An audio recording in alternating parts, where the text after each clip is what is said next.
তে আমরা রাশিয়ার একটি সাইবার জেল দেখতে পাই। সেখানে অনেক বন্দীকে নিয়ে যাওয়া হচ্ছিল, তাদের মধ্যে ক্র্যাভেনও আছে। সেখানে তাকে একটি রুমে রাখা হয়, যেখানে তার রুমমেট বলে যে সে নতুন কাউকে রুমে পছন্দ করে না। জবাবে ক্র্যাভেন বলে, তোমার চিন্তা করার দরকার নেই, আমি 3 দিনের বেশি এখানে থাকবো না। পরের দিন ক্র্যাভেন যখন ব্যায়াম করছিল, তখন জেলের কিছু বড় গুন্ডা এসে তাকে বলতে শুরু করে যে নতুন আসা বান্দীদের আমাদের নিয়ম মেনে চলতে হয়, কিন্তু ক্র্যাভেন তাদের সহজেই হারিয়ে দেয়। এরপর তার দেখা হয় সাইমন নামে একজনের সঙ্গে, যিনি জেলের টেরিটরি ম্যানেজার বা এক ধরনের ওয়ার্ডেন ছিলেন। সাইমন ক্র্যাভেনকে বলে, তুমি এখন বেশ সাহসী হয়ে উঠেছ, কিন্তু এই জেল তোমাকে ঠিক করে দেবে। এই সময় ক্র্যাভেনের নজর পড়ে মাটিতে থাকা একটি সিংহের উপর, যাকে মেরে তার চামড়া দিয়ে কার্পেট বানানো হয়েছে। ক্র্যাভেন বলে, এভাবে পশুদের শিকার করা উচিত নয়, কে জানে কখন তোমাকেও কেউ শিকার করে ফেলবে। সাইমন এতে রেগে যায় এবং ক্র্যাভেনকে মারার চেষ্টা করে, কিন্তু ক্র্যাভেন মাটিতে পড়ে থাকা সিংহের একটি দাঁত তুলে নিয়ে সাইমনকেই আঘাত করে। এরপর সে একটি জন্তুর মতো পুরো জেলের ভেতর দৌড়াতে থাকে। বড় টর্চলাইট বা বন্দুকের গুলি তাকে থামাতে পারে না। দ্রুত জেলের দেয়াল টপকে সে বাইরে এসে পৌঁছায়। সেখানে তার একজন বন্ধু একটি বিশাল বিমান নিয়ে অপেক্ষা করছিল, এবং এখান থেকে আমরা জানতে পারি যে প্রকৃত বন্দী যাকে জেলে পাঠানো হচ্ছিল তার পরিচয় নিয়ে ক্র্যাভেন সেই জেলে পৌঁছেছিল। সাইমনকে তার শিকার বানাতেই সে জেলের ভেতরে প্রবেশ করেছিল। এবার গল্পটি ফ্ল্যাশব্যাকে চলে যায়। 12 বছর আগের একটি দৃশ্য দেখানো হয়, যেখানে আমরা ক্র্যাভেন এবং তার ছোট ভাই ডিমিট্রিকে দেখতে পাই। তাদের বাবা নিকোলাই তাদের স্কুল থেকে আনতে এসেছে। ঘটনাস্থল ছিল লন্ডন। এরপর নিকোলাই তাদের নিউ ইয়র্ক নিয়ে যাওয়ার পরিকল্পনা করে। কারণ হিসেবে জানানো হয় যে তাদের মা, নিকোলাইয়ের স্ত্রী, মারা গিয়েছেন। জানা যায় তিনি দীর্ঘদিন মানসিক ভারসাম্য হারিয়ে অদ্ভুত আচরণ করছিলেন এবং একদিন আত্মহত্যা করেন। এই ঘটনায় ক্র্যাভেন তার বাবাকে দোষারোপ করে বলে, সব দোষ তোমার, তুমি আমাদের পরিবারে ঠিকমতো সময় দাওনি, তাই আজ মা আমাদের সঙ্গে নেই। জবাবে নিকোলাই বলে, যারা চলে যায় তাদের কি কখনো ফেরানো যায়? আমার কাজ হলো শিকার করা, আর আজ তোমাদের আমি সেই কাজ শিখাতে নিয়ে যাচ্ছি। এদিকে দৃশ্য পরিবর্তন হয়ে গল্পের দ্বিতীয় প্রধান চরিত্র ক্যালিপসোকে দেখানো হয়। সে তার নানির সঙ্গে বসেছিল, যিনি একজন ট্যারো কার্ড রিডার ছিলেন। ক্যালিপসো নানিকে জিজ্ঞেস করে, এই ট্যারো কার্ডগুলি কেন আমাকে সব সময় আকর্ষণ করে? আমি এগুলো শিখতে চাই। তার নানি 3টি কার্ড বের করে প্রতিটির পেছনের অর্থ ব্যাখ্যা করেন। তিনি বলেন, যদি এই কার্ডগুলি আসে, এর মানে কোনো না কোনো বিপদ আসন্ন। এরপর নানি তাকে একটি ছোট কাচের বোতল দেয় এবং বলেন, এর ভেতরে আমাদের পারিবারিক গুপ্ত রেসিপি রয়েছে। প্রজন্ম থেকে প্রজন্মে এটি হস্তান্তরিত হয়েছে। এর মাধ্যমে যে কারো ক্ষত সারানো যায় কিংবা নতুন এক জীবন পাওয়া সম্ভব। এটি তোমার কাছে রাখা উচিত, কারণ শীঘ্রই তোমার এটি প্রয়োজন হবে। নিকোলাই তার 2 ছেলেকে জঙ্গলের সবচেয়ে বড় সিংহ, যার নাম জারের, শিকার করতে নিয়ে এসেছে। যদিও এই মুহূর্তে তারা জারকে খুঁজে পায়নি, তবে নিকোলাই একটি হরিণ শিকার করে তার রক্ত ক্র্যাভেনের মাথায় মেখে বলে, তুমিও একদিন আমার মতোই একজন শিকারী হবে। রাতে যখন সবাই তাঁবুতে বসেছিল, আমরা ডিমিট্রিকে দেখতে পাই। ডিমিট্রির বিশেষ গুণ হলো যে সে যে কারো কণ্ঠস্বর হুবহু নকল করতে পারে। ঠিক তখনই জঙ্গলে একটি সিংহের গর্জন শোনা যায়। নিকোলাই বলে, এটা কোনো সাধারণ সিংহ নয়, তবে এটি সেই জারও নয় যার খোঁজে আমরা এসেছি। জারের গর্জন এত শক্তিশালী যে পাহাড়ের চূড়া থেকেও শোনা যায়। এরপরে তাদের সঙ্গে আরও একজন শিকারী, অ্যালেক্সি, যোগ দেয়। তিনি নিকোলাইকে বলে, আমি অনেক দিন ধরে আপনার সম্পর্কে শুনে আসছি। আমি আপনার সঙ্গে অংশীদারিত্ব করতে চাই। কিন্তু নিকোলাই রেগে বলে, তোমার শ্বাস প্রশ্বাস ভারী হয়ে গেছে। এখানে দুর্বলদের জন্য কোনো জায়গা নেই। আমি এখানে আমার সন্তানদের শিকার শেখাতে এসেছি, তাই তুমি আমার মেজাজ খারাপ না করে এখান থেকে চলে যাও। এরই মধ্যে কথা বলতে বলতে ট্রাভেন এবং দিমিত্রি ভুল করে এমন একটি জায়গায় পৌঁছে যায়। সেখানে তাদের সামনে হাজির হয় সেই কিংবদন্তি সিংহ জার।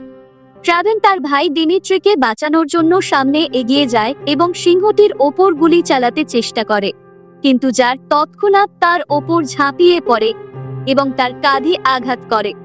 এই চিৎকার শুনে নিকোলাই ঘটনাস্থলে পৌঁছে যায় এবং জারকে 3-4টি গুলি করে, কিন্তু আশ্চর্যের বিষয় হলো এই গুলির কোনো প্রভাবই জারের ওপর পড়ে না।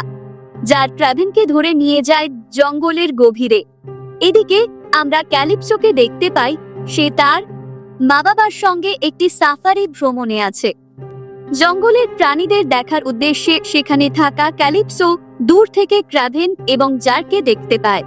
ক্যালিপসো অনুমান করে যে ট্রাভেন আহত হয়েছে এবং তার বিশেষ ওষুধ তার সারাতে সাহায্য করতে পারে, তাই সে তার কাচের বোতল থেকে সেই পারিবারিক বিশেষ রেসিপি ট্রাভেনকে পান করায়। কিন্তু এখানে এক অপ্রত্যাশিত ঘটনা ঘটে। যার যখন সেই স্থান ছেড়ে চলে যাচ্ছিল, তার রক্তের একটি বিন্দু ট্রাভেনের শরীরে প্রবেশ করে। এর ফলে একদিকে সেই ওষুধ ট্রাভেনকে সুস্থ করে তুলছিল, অন্যদিকে জারের রক্ত ট্রাভেনের শরীরে প্রবেশ করে তার ভেতর সিংহের অসাধারণ শক্তি এনে দেয়। যখন ট্রাভেনকে হাসপাতালে নিয়ে যাওয়া হয়, ডাক্তাররা ধারণা করে যে সে মারা গেছে, কারণ তার হৃদস্পন্দন 3 মিনিট ধরে বন্ধ আছে। তবে ওষুধ এবং জারের রক্তের প্রভাবে ট্রাভেন সুস্থ হয়ে ওঠে। তার ক্ষতগুলো দ্রুত সেরে যেতে থাকে এবং সে পুনরায় জীবিত হয়। হাসপাতালে নিকোলাই এসে ডাক্তারদের জানিয়ে দেয়, এখানে আর রাখা যাবে না, আমি ওকে বাড়ি নিয়ে যাচ্ছি।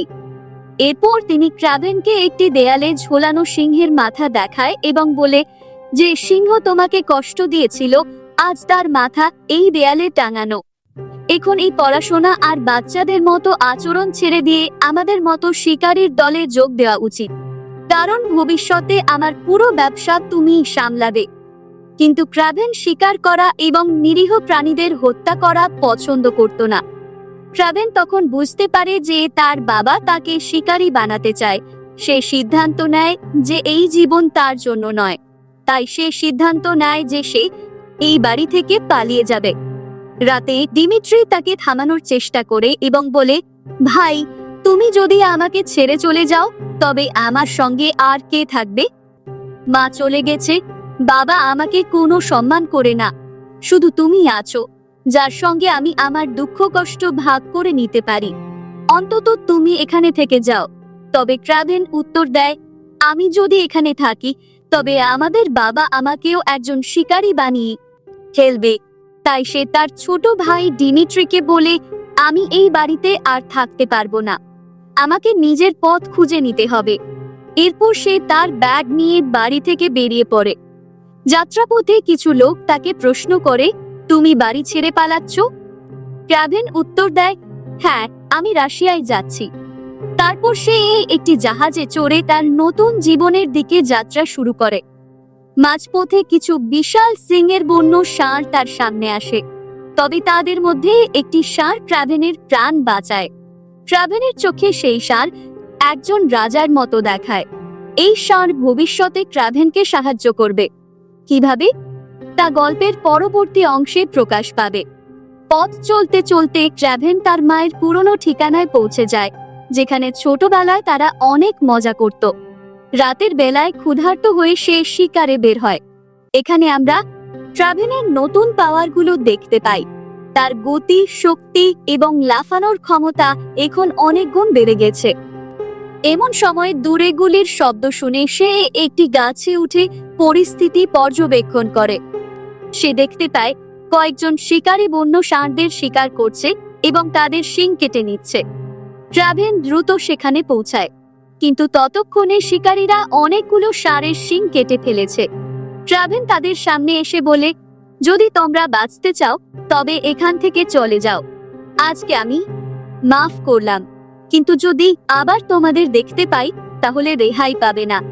শিকারীরা ট্রাভেনের কথায় হাসতে থাকে এবং তাকে গুলি করার চেষ্টা করে, কিন্তু ট্রাভেন তার অতি দ্রুত গতির ক্ষমতা দিয়ে তাদের উভয়কে শেষ করে দেয়। এখান থেকেই গল্প আবার বর্তমান সময়ে ফিরে আসে। ট্রাভেন যখন আবার জঙ্গলে ফিরে আসে, সে দেখতে পায় যে শিকারীরা আবারও ফিরে এসেছে এবং তারা ষাঁড়ের শিং কেটে নিয়ে যাচ্ছে। ট্রাভেন, তার মধ্যে পুরনো ক্ষোভ এখনো জ্বলছে, তাদের থামানোর জন্য এগিয়ে যায়। শিকারীদের গাড়ি এগিয়ে যাওয়ার চেষ্টা করে, কিন্তু ট্রাভেন তার দ্রুত গতির ক্ষমতা ব্যবহার করে গাড়ির সামনে এসে পড়ে। তারপর সে শিকারীদের ওপর ঝাঁপিয়ে পড়ে, একজনের নাক কামড়ে ফেলে, কারো কান ফাটিয়ে দেয়, আর কাউকে গুলি করে মেরে ফেলে। অল্প সময়ের মধ্যেই উপস্থিত শিকারীরা সবাই মারা যায়, তবে তাদের মধ্যে একজন প্রধান শিকারী পালিয়ে যায়। ট্রাভেন তার গাড়ির নম্বর মনে রেখে তার পিছু নেয়। শিকারী যখন তার অফিসে পৌঁছায়, ট্রাভেন তখন সেখানে অপেক্ষা করছিল। সে তাকে প্রশ্ন করে, তোমাদের দলের মধ্যে তোমার মূল্য কি? কারণ তোমার বসের বইয়ে তোমার নামও নেই। বইটি খুঁজতে গিয়ে ট্রাভেন সেখানে আন্দ্রে নামের একটি উল্লেখ দেখতে পায়, যেটি তার পরবর্তী লক্ষ্য হয়ে ওঠে। ট্রাভেন সেই শিকারীকে গুলি করে মেরে ফেলে এবং বইটি নিজের কাছে রেখে দেয়। এখন এই বইটি তার জন্য একটি নতুন উদ্দেশ্য হয়ে দাঁড়ায়। সে ঠিক করে যে সে শিকারীদের একে একে খুঁজে বের করে শাস্তি দেবে। এদিকে আমরা ক্যালিপসোকে দেখতে পাই। তার মা সদ্য মারা গেছে এবং সে এই শোকে ডুবে আছে। এমন সময় ট্রাভেন সেখানে পৌঁছে যায়। তার হাতে সেই তাসের কার্ড আর ছোট বোতলটি ছিল, যা একসময় ক্যালিপসোর নানি ক্যালিপসোকে দিয়েছিলেন। ট্রাভেন বলে, তোমার হয়তো মনে নেই, কিন্তু অনেক বছর আগে আমাদের দেখা হয়েছিল। ক্যালিপসো স্মরণ করে এবং বলে, হ্যাঁ, আমি তোমাকে মনে করতে পারছি। তুমি সেই ছেলেটি যার জীবন আমি একবার রক্ষা করেছিলাম। তুমি এখনো বেঁচে আছো। আমি তো ভেবেছিলাম সেদিনই তুমি শেষ হয়ে গেছো। কিন্তু কথায় কথায় এখানে ক্যালিপসো জানতে পারে যে ট্রেভেনের কাছে এমন একটি তালিকা এসেছে যেখানে বন্য শিকারীদের নাম রয়েছে। এই শিকারীরা জঙ্গলের পশুদের হত্যা করে, তাদের চামড়া, নখ, দাঁত এবং শিং বিক্রি করে বিশাল লাভ করছে। এখন পেছন থেকে ক্যালিপসো তাদের থামানোর জন্য শিকারী ট্রেভেনের সাথে হাত মিলিয়ে নেয়। এরপর দৃশ্যটি স্থানান্তরিত হয় গল্পের অন্যতম প্রধান ভিলেন রিনোর দিকে। রিনো তখন তার মানব রূপে ছিল, আর তার কুকুরটি তাকে দেখে ভয় পেয়ে যায়। এখানে রিনোর লোকেরা জানায় যে এই ব্যক্তি ক্রেভেন দ্য হান্টার। সে দিন দিন আমাদের মতো বড় বড় শিকারীদের শিকার করা শুরু করেছে। যদি আমরা দ্রুত কিছু না করি, তাহলে পরবর্তী শিকার আমাদেরকেও বানাতে পারে। এরপর রিনো তার পুরনো শত্রুর একটি গ্রুপের কাছে যায় এবং বলে, তোমাদের বসকে ট্রেভেন মেরে ফেলেছে। এখন তোমাদের কোনো নেতা নেই এবং তোমাদের ব্যবসাও পড়ে আছে। আমি তোমাদের পুরো ব্যবসা দখল করতে চাই এবং তোমাদের মধ্যে একজন যে বেঁচে থাকতে পারবে তাকে আমার পার্টনার বানাতে চাই। তাদের মধ্যে কিছু লোক সম্মতি দেয় এবং কিছু লোক অস্বীকার করে। যারা অস্বীকার করে তাদের শাস্তি দিতে অ্যালেক্সি তার রূপ বদলায়। তার শরীরে কিছু বায়োমেকানিক্যাল টিউব লাগানো ছিল, যা তার মানব রূপ ধরে রাখতে সাহায্য করত। কিন্তু যখন সেই টিউবগুলো খুলে ফেলা হয়, তখন তার শরীর বিশাল এক গন্ডার অর্থাৎ রাইনোতে পরিণত হয়। তার ভয়ঙ্কর রূপ দেখে বাকি লোকেরা রাজি হয়ে যায় এবং তাকে তাদের নতুন নেতা মেনে নেয়। এরপর আমরা দেখি আজ দিমিত্রি অর্থাৎ ট্রেভেনের ছোট ভাইয়ের জন্মদিন। দিনটিকে বিশেষ করতে সে গান গাইছিল। যদিও তার বাবা নিকোলা কখনোই তার ছোট ছেলেকে নিয়ে গর্ব করত না, কিন্তু আজ কিছু গুন্ডা যখন তাকে হত্যা করতে আসে, তখন দিমিত্রি নিজেকে বাঁচানোর চেষ্টা করে এবং পিয়ানোর নিচে লুকিয়ে পড়ে। মারামারি শেষে নিকোলাই বলে, তুমি তো একটা কাপুরুষ, তুমি আমাকে কি রক্ষা করবে? নিজেকেই তো তুমি রক্ষা করতে পারো না। এদিকে দৃশ্য স্থানান্তরিত হয় রাশিয়ার সেই জেলে যেখানে সিমনকে হত্যা করা হয়েছিল। সেখানে উপস্থিত হয় এক চতুর খুনি যার হিপনোটিজমের ক্ষমতা আছে। সে যে কাউকে তার নিয়ন্ত্রণে এনে শেষ করতে পারত। এখন সেই খুনি ট্রেভেনকে শিকার করার জন্য প্রস্তুত। অন্যদিকে আজ ডিমিট্রির জন্মদিন, তাই দিনটি বিশেষ করতে ট্রেভেন নিউ ইয়র্কে পৌঁছে যায়। ভাইয়ের সঙ্গে ডিনারে বসে থাকার সময় তাদের বাবা নিকোলাইও সেখানে উপস্থিত হয়। তিনি বলেন, ট্রেভেন, আমি জানি তুমি আমার কাজ পছন্দ করো না, কিন্তু এত বড় সম্পত্তি দেখাশোনা করবে কে? আমি চাই তুমি আমার সঙ্গে হাত মিলাও। কিন্তু ক্রেভেন স্পষ্ট জানিয়ে দেয়, আমি তোমার সঙ্গে থাকতে চাই না। এরপর সবাই জমিয়ে পার্টি করে। রাতে ক্রেভেন তার ছোট ভাই ডিমিট্রিকে মদ্যপ অবস্থায় তার ঘরে রেখে চলে যায়। কিন্তু পরদিন সকালে সে জানতে পারে কিছু গুন্ডা ডিমিট্রিকে অপহরণ করেছে। ভাইকে উদ্ধার করার জন্য ক্রেভেন তাদের গাড়ির পেছনে ছুটতে শুরু করে। পুরো নিউ ইয়র্ক শহরের মধ্যে এক বিল্ডিং থেকে আরেক বিল্ডিং এ লাফাতে লাফাতে সে তাদের ধাওয়া করে। এই সময় দর্শকরা ক্রেভেনের প্রকৃত শক্তি দেখতে পায়। সে একজন বাঘের মতো শক্তিশালী এবং অত্যন্ত দ্রুত গতির। এমনকি তার শরীরে আঘাত লাগলেও তাতে তার কোনো প্রভাব পড়ে না। যদিও ক্রেভেন অনেক দূর পর্যন্ত গাড়ির পেছনে ছুটে যায়, কিন্তু শেষে গুন্ডারা একটি হেলিকপ্টারে চড়ে পালিয়ে যায়। এতে ক্রেভেন ভীষণ রেগে যায় এবং সরাসরি ক্যালিপসোর কাছে পরামর্শ নিতে যায়। ক্রেভেনের কাছে ক্যালিপসো জানায়, আমি তোমার ভাইকে খুঁজে বের করতে সাহায্য করব, তবে তার জন্য আমার কিছু তথ্য দরকার। তখন ক্রেভেন বলে, যে লোক আমার ভাইকে অপহরণ করেছে সে তুর্কি সিগারেট খাচ্ছিল, তার মানে সে সম্ভবত তুর্কি হবে। তার চোখের নিচে একটি ট্যাটু ছিল। যেভাবেই হোক আমাকে আমার ভাইকে বাঁচাতে হবে। কিন্তু ক্রেভেন একা ছিল, তাই সে তার বাবা নিকোলাইয়ের কাছে সাহায্যের জন্য যায়। সে জানায়, ওরা আমার ভাইকে ছেড়ে দিতে $20 মিলিয়ন দাবি করেছে। তোমার কাছে অনেক টাকা আছে, দয়া করে টাকা দিয়ে আমার ভাইকে ফিরিয়ে আনো। তবে নিকোলাই স্পষ্ট জানিয়ে দেয়, যদি আমি টাকা দিই তাহলে আমাকে দুর্বল দেখাবে, আর আমার সব সময় শক্তি ছিল যে আমি কারো সামনে দুর্বল হই না। এই পরিস্থিতিতে গুন্ডারা দিমিত্রির হাতের একটি আঙুল কেটে নিকোলাইকে পাঠায়, এটা বোঝানোর জন্য যে তার ছেলে বিপদের মধ্যে আছে। কিন্তু নিকোলাইয়ের এতে কোনো মাথা ব্যথা ছিল না। অন্যদিকে ট্রেভেন তার ভাইকে বাঁচানোর জন্য দৃঢ় ও প্রতিজ্ঞ। তাই সে ক্যালিপসোর সঙ্গে কাজ করার সিদ্ধান্ত নেয়। তারা এক ব্যক্তির কাছে পৌঁছে, যার কাছে সেই তুর্কি ব্যক্তির ঠিকানা আছে। এরপর তারা তুরস্কে পৌঁছে। সেখানে ক্রেভেন চুপিসারে এগিয়ে যায়। সে একের পর এক গুন্ডাকে শেষ করে দেয়। এই অংশে একটি দুর্দান্ত ফাইট সিকোয়েন্স দেখা যায়। ট্রেভেনের উপর অনেক গুলি চলে, কিন্তু তার শরীরে বাঘের রক্ত আর মৃত্যুঞ্জয় অমৃতের প্রভাব থাকার কারণে গুলি তার কোনো ক্ষতি করতে পারে না। শেষ পর্যন্ত ক্রেভেন সেই তুর্কি ব্যক্তির কাছে পৌঁছে এবং জিজ্ঞাসা করে, আমার ভাই কোথায়? তখন সেই তুর্কি ব্যক্তি জানায়, তোমার ভাই এখন রিনোর কবজায়। যদি তাড়াতাড়ি কিছু না করো তাহলে তোমার ভাই আর বাঁচবে না। এদিকে আমরা দেখতে পাই রিনো ডিমিট্রির কাছে পৌঁছে তাকে প্রশ্ন করছে।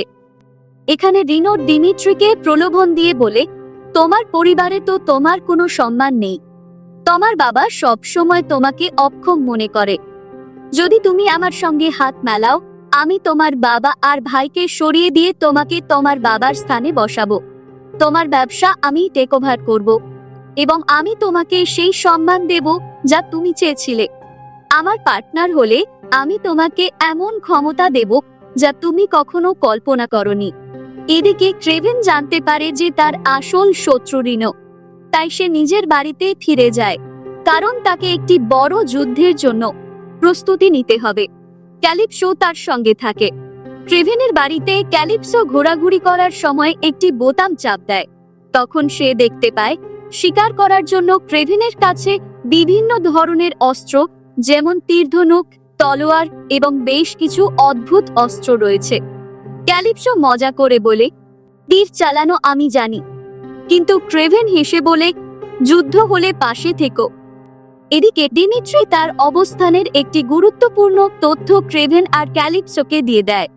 এই তথ্য নিয়ে ক্রেভেন ও ক্যালিপসো রিনোর বিরুদ্ধে লড়াইয়ের জন্য রওনা হয়।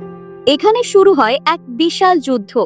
ক্রেভেন যেহেতু জঙ্গলের রাজা, তাই তার নির্দেশে বিভিন্ন পশু এই লড়াইয়ে যোগ দেয়।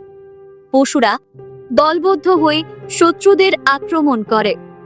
যুদ্ধের দৃশ্যগুলো খুবই চমৎকার এবং একের পর এক উত্তেজনাপূর্ণ। ভিএফএক্স এর কাজ দারুণ, যা মুভিকে আরো জীবন্ত করে তোলে। এই সিনেমার ভিএফএক্স এতটাই উন্নত যে দেখে বোঝাই যায়নি এটি একটি কম বাজেটের সিনেমা। এটি এমনভাবে নির্মাণ করা হয়েছে যেন ভবিষ্যতে সনি যদি এটি স্পাইডারম্যান প্রজেক্টের সাথে সংযুক্ত করে তাহলে একই মানের সিজিআই এবং গ্রাফিক্স দেখা যাবে। এখানে ক্রিস্টোফার, যার কাছে হিপনোটিজমের ক্ষমতা আছে, সেই ক্ষমতা দিয়ে ক্রেভেনকে ফাঁদে ফেলতে সক্ষম হয়। ক্রেভেন প্রায় তার জীবন হারাতে চলেছিল, কিন্তু ঠিক সেই মুহূর্তে ক্যালিপসো এসে তাকে সাহায্য করে এবং একটি তীর তার মাথায় ঢুকিয়ে ক্রিস্টোফারকে মেরে ফেলে। অন্যদিকে রিনো খুবই খুশি এই ভেবে যে তারা ক্রেভেন দ্য হান্টারকে হত্যা করে তাদের প্রধান শত্রুকে ধ্বংস করে দিয়েছে। কিন্তু ঠিক তখনই একটি বিশাল বাইসন বা মহিষের দল তাদের গাড়ির দিকে ছুটে আসে। মহিষের দল তাদের গাড়িতে প্রচন্ড ধাক্কা দেয়।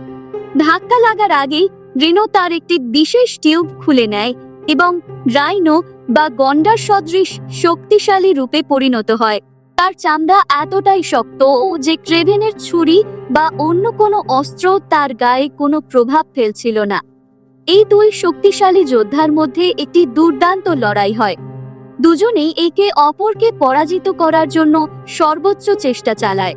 তবে গন্ডারের শক্তিশালী চামড়া এবং রিনোর অপ্রতিরোধ্য শক্তি ক্রেভেনের ওপর আধিপত্য বিস্তার করে।